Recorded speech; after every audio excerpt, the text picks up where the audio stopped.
Garuda benar-benar terbang tinggi malam tadi. Stadion utama Gelora Bung Karno menjadi saksi bisu awal era baru di bawah asuhan John Herdman.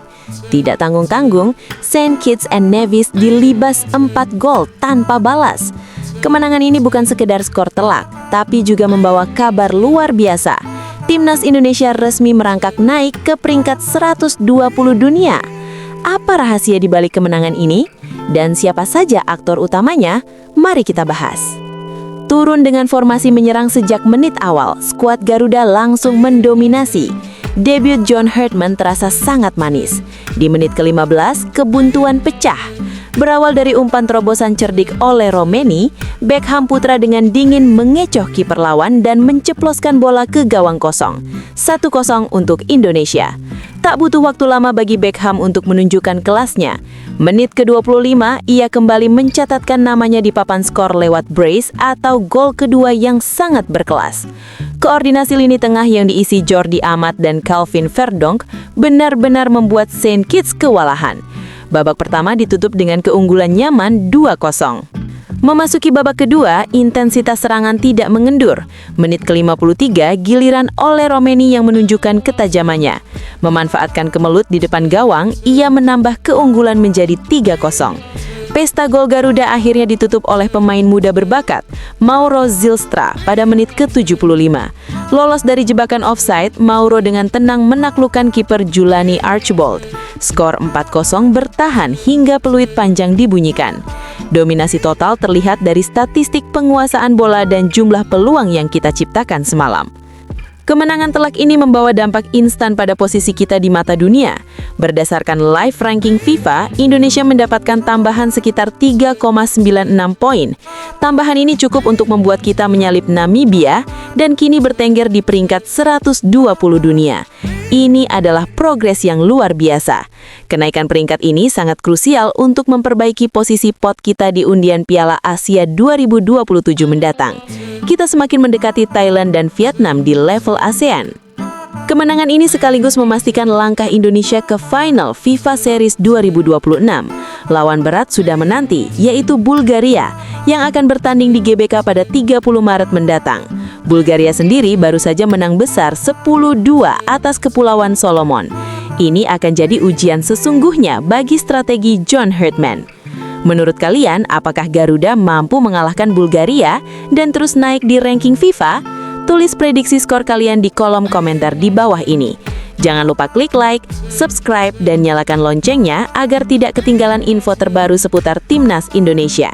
Sampai jumpa di video berikutnya. Salam olahraga. Menyalah Timnas Indonesia membantai 4-0. Apa benda ni weh? Kan dah cakap easy game, sepatutnya boleh menang 5 atau 6-0. Inilah perfect start untuk sang Garuda di bawah John Herdman lawan Saint Kitts and Nevis. Dominasi bro. Perbezaan yang paling ketara berbanding Patrick Kluivert ialah identiti serta filosofi permainan yang jelas oleh John Herdman. Defense yang solid serta mid block yang compact diutamakan, diikuti serangan laju melalui line breaking pass atau long ball. Itulah yang kita saksikan berulang kali sepanjang game Indonesia lawan Saint Kitts and Nevis. Yang paling abang impress, pemain nampak sangat selesa dari minit pertama dengan taktikal 3-4-3 John Herdman. Free flowing football. Mereka sering interchange antara satu sama lain sampai ada beberapa ketika JEZ serta Rizky Ridho membawa bola ke final third dan posisi asal mereka diisi oleh Jordi Amat. Lebih-lebih lagi lini serangan di mana mereka bergilir-gilir drop deep membantu bina serangan dan juga Kevin Dix yang banyak kali main inverted untuk attack. Credit kena diberi kepada Beckham Putra. Walaupun dikecam pada awalnya bila Garuda calling diumumkan, tapi dia telah beri segala-gala dia dah hampir hat-trick. Tapi man of the match untuk abang tak lain tak bukan Ole Romeni. Dialah perfect player untuk Indonesia. Semua serangan yang bahaya bermula dengan Ole Romeni. Playmaking bagus, vision serta line breaking pass tajam dan sangat-sangat klinikal. Abang juga nak bagi shout out kepada pemain muda Donny Pamungkas. Solid. Cuma dua saja kekurangan timnas hari ini. Yang pertama, kawasan gelandang merindui kreativiti Tom Hayes serta Verdonk lebih efektif sebagai back sayap. Dan yang kedua, jersey baru timnas Kelme ni sejujurnya kurang cantik lah. Gimana guys pendapat kalian tentang game pertama timnas Indonesia John Herdman? Komentar di sini. Untuk kedua kalinya John Herdman berhasil mengalahkan Saint Kitts Nevis. di mana kemenangan perdana John Herdman atas St. Kitts Nevis itu terjadi tahun 2019 saat John Herdman melatih timnas Kanada. Dan pertandingan berakhir dengan skor 1-0 guys. Nah, 7 tahun kemudian John Herdman kembali menang dengan skor 4-0 tepatnya malam ini saat menjalani debut bersama timnas Indonesia. Ini benar-benar kemenangan yang cukup manis. Apalagi di pertandingan malam ini, John Herdman itu berhasil clean sheet bersama timnas Indonesia. Wih, kayaknya aura main king-kingan lagi. Itu sudah mulai makin terasa nih guys. Are you ready King Indo? Kesan pertama yang seperti apa ditunjukkan oleh John Herdman, teman-teman? Kalian bisa komen. Ya, Indonesia mampu meraih kemenangan perdana di bawah John Herdman di FIFA Series menghadapi St. Kitts and Nevis dengan skor cukup telak 4 gol tanpa balas. 2 gol di babak pertama dan 2 gol di babak kedua diciptakan oleh 3 pemain yang berbeda, Beckham, Ole Romani dan Mauro Zylstra. Kalau kita lihat dari susunan pemain dan formasi yang diturunkan oleh John Herdman di atas kertas 3-4-3, tapi di atas lapangan kita bisa melihat Kevin Dix itu sebagai winger ya, dan Beckham ini seringkali bermain di gelandang, bermain di nomor 10 untuk memanfaatkan space yang ditinggalkan oleh Saranta dan Ole Romani. Jadi yang 4-4-2 lah seringkali itu bisa terbentuk di dalam lapangan. Jadi cukup fluid, formasinya juga nggak baku, nggak kaku, dan semua pemain juga bisa bergerak ke arah yang lain gitu. Kayak Rido berapa kali overlap, Jordi Amat Verdonk juga berapa kali overlap, jadi cukup mobile lah secara pergerakan. Nah, untuk laga pembuka ya gue bisa bilang pemain cukup percaya diri, pemain secara intensitas gak selalu kencang, ada mereka slow, mereka kelihatan ya namanya friendly match dan tahu kualitas timnya di bawah mereka. Masih ada satu laga menghadapi Bulgaria, jadi mereka agak ngerem. Ada beberapa kali momentum di mana bisa passing progresif tapi back pass. Cukup sering back pass dilakukan oleh pemain kita, which is itu masih bisa diperbaiki, tapi itu PR yang masih sangat bisa dikerjakan karena masih match pertama, jadi masih ruangnya itu banyak sekali. Jadi semoga nanti lawan Bulgaria, lawan tim yang jauh lebih kuat dibandingkan lawan kita sekarang, bahkan secara ranking di atas kita lihat nanti seperti apa. Yang jelas jangan banyak buang-buang peluang. Tadi babak kedua tuh banyak sekali buang peluang. Ya Sananta main kurang bagus, gue bilang kurang efektif, tapi nggak usah bully dia, nggak usah ngehina dia.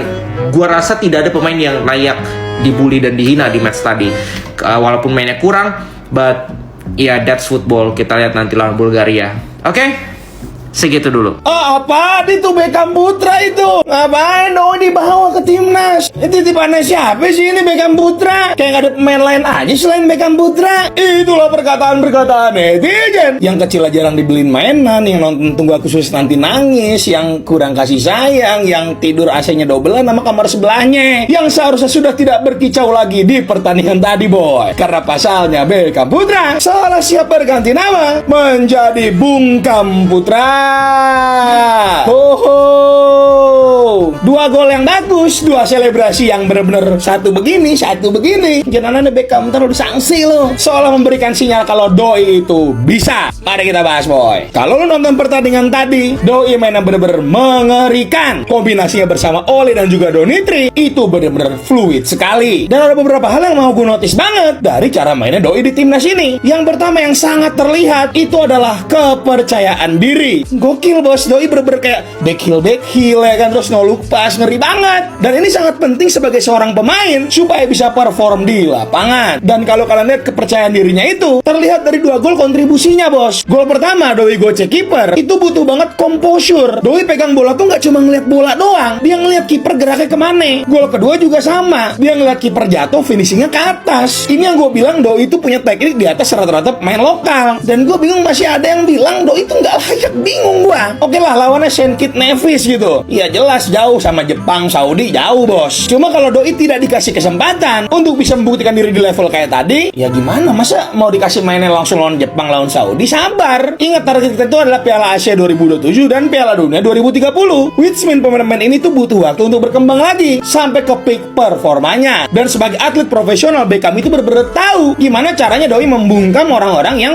gak suka sama dia. Yaitu adalah buktikan di lapangan, bukan membuktikan di luar lapangan. Wawancara, podcast, atlet atlet itu baru namanya atlet begitu. GG Beckham ya, dikembangkan terus ya, jangan cepat puas ya. So kalau menurut kalian gimana nih boy? Coba tulis di bawah ya. Terima kasih banyak followersnya. Bye. Setuju kan kalian kalau Beckham Putra keluar sebagai man of the match dalam pertandingan kali ini? Kalau gua yang ditanya, gua pribadi agak bingung guys. Karena terus terang di pertandingan kali ini oleh Romeni dan Beckham Putra kontribusinya luar biasa. Beckham Putra nyetak brace 2 gol.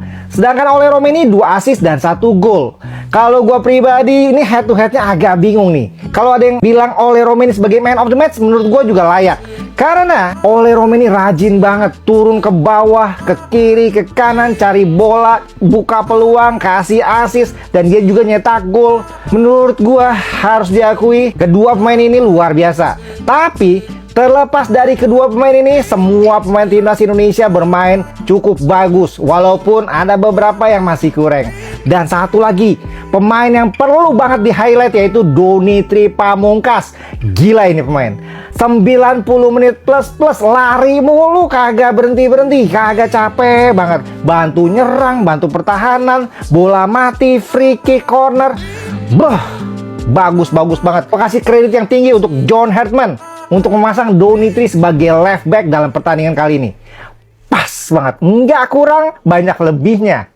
Pada akhirnya gue ucapin selamat untuk timnas Indonesia, respect tinggi-tinggi untuk John Hartman, debut yang baik, banyak debut nih di pertandingan kali ini ya.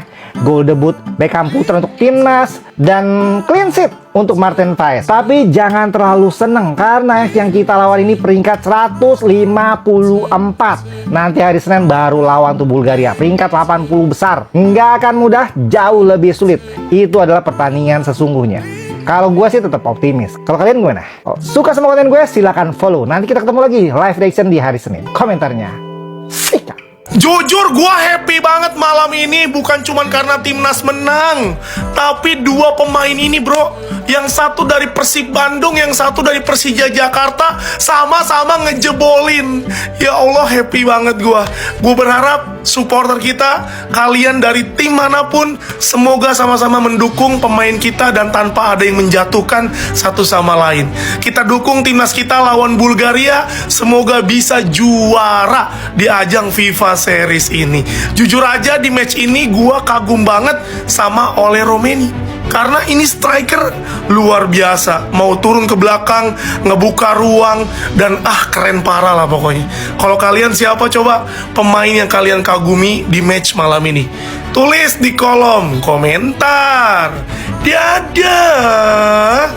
Timnas Indonesia berhasil mengalahkan Saint Kitts Nevis dengan skor 4-0. Yaps, kemenangan yang cukup manis yang diraih oleh skuad Garuda dengan pelatih barunya yaitu John Hartman, di mana kita benar-benar disuguhkan permainan yang baru, permainan yang benar-benar menusuk, dikombinasi dengan umpan-umpan pendek, ditambah para pemain itu tidak lama memegang bola.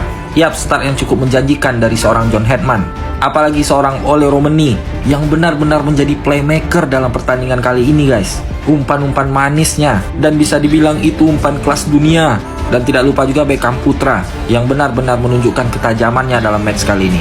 Namun kita harus tetap menunggu lawan sesungguhnya timnas Indonesia, yaitu Bulgaria di hari Senin besok guys. So, kalau menurut kalian gimana?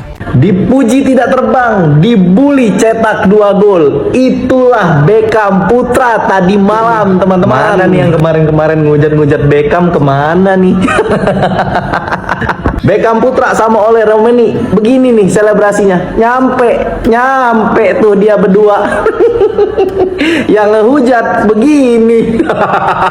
Ada nih yang ngomong kayak gini, ya itu mah golnya hoki, golnya tap in, gampang banget golnya. Apa susahnya ngebela pemain timnas Indonesia, mau klubnya dari manapun didukung aja, kenapa susah banget? Ada masalah apa sih? Udah didukung aja ya, abang-abang semuanya, kakak-kakakku semuanya, ini bawa nama negara Indonesia. Nih, ada lambang Garuda di dadanya. Bajunya juga nih warna merah. Ini merah juga baju timnas Indonesia, bukan PDI, bukan. Jadi gue ucapkan selamat untuk Beckham Putra sudah berhasil mencetak gol perdana langsung brace di timnas Indonesia. Sekali lagi gue ucapkan selamat dan semangat terus berjuang untuk merah putih dan Garuda di dada. Coba kalau menurut kalian gimana teman-teman? Kalian sepakat nggak sama omongan gua? Kalau kalian sepakat boleh tulis di kolom komentar, dan jangan lupa kalau kalian suka konten gua di like, di share, dan follow akun gua teman-teman. Yuk silakan di komen, kita diskusi lagi. Thank you. Wajar aja timnas Indonesia menang. Lawannya Saint Kitts and Nevis yang kualitasnya jauh di bawah timnas Indonesia. Rankingnya juga 154. Gila. John Hartman membawa kemenangan di laga debutnya di FIFA Series 2026 di pertandingan malam hari ini. Di pertandingan perdana FIFA Series, timnas Indonesia bisa mengalahkan Saint Kitts and Nevis dengan skor 4-0. Indonesia mendominasi dari babak pertama hingga babak kedua. Gol-gol timnas Indonesia diciptakan oleh Beckham Putra, Ole Romeni, dan Mauro Gilstra. Gol Beckham Putra dicetak melalui open play, berawal dari kejeniusan Ole Romeni mengirimkan umpan manja 2 kali di menit 15 dan menit 25 dan bisa dikonversi gol oleh Beckham Putra. Ole sendiri tidak mau ketinggalan, namanya harus dicatatkan di papan skor pada menit 53 dari bola rebound. Ole bisa mencetak gol dari sudut sempit sehingga skor menjadi 3-0. Dan gol keempat timnas Indonesia dicetak oleh striker Persija Jakarta, Mauro Gilstra, memanfaatkan umpan manja dari Pelu Pesi dan berhasil dikonversi menjadi gol. Ingat, jangan jumawa, lawan sesungguhnya adalah Bulgaria pada hari Senin tanggal 30 jam 8 malam. Itu adalah ujian sesungguhnya untuk John Hartman. So, menurut kalian gimana? Coba komentar di bawah. Let's go!